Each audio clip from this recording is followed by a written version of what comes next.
আজকের ম্যাচ আমরা প্রথমে হলো 9 এবং 11 গ্রুপ স্টেজ খেলি। সেখানে আমাদের জন্য আসলে কঠিন ছিল 9-11 পরপর দুইটা ম্যাচ খেলা, কিন্তু ওইটাই আমাদের জন্য সুবিধা হয়েছে যে আমরা 11-র পরে 15, 12, 13, 14, 15 4 দিন আমরা সময় পেয়েছি। এই সময়টা খুব ভালোভাবে কাজে লাগিয়েছি এবং আমাদের যে নেপাল ইন্ডিয়ার ম্যাচ দেখার পরে যে আমাদের গেম প্ল্যান ছিল ছেলেটা পুরোপুরিভাবেই সেটা মাঠে ইমপ্লিমেন্ট করতে পেরেছে এবং তারা জয় নেই মাঠ ছেড়েছে। ফাইনাল তো অবশ্যই সাউথ এশিয়া সবসময় আমরা দেখে থাকি যে ভালো টিম ইন্ডিয়া, এবং ইন্ডিয়া অবশ্যই ভালো টিম।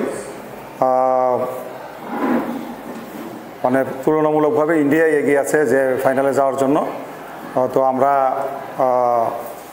ইন্ডিয়ার সাথেই ফাইনাল আশা করছি এবং ভালো একটা টুর্নামেন্ট হবে এবং অরুণাচলের দর্শকরা ভালো কম্পিটিটিভ একটা ম্যাচ দেখবে এবং আমরা ভালো খেলে ইনশাল্লাহ জয়ের জন্য মাঠে নামবো।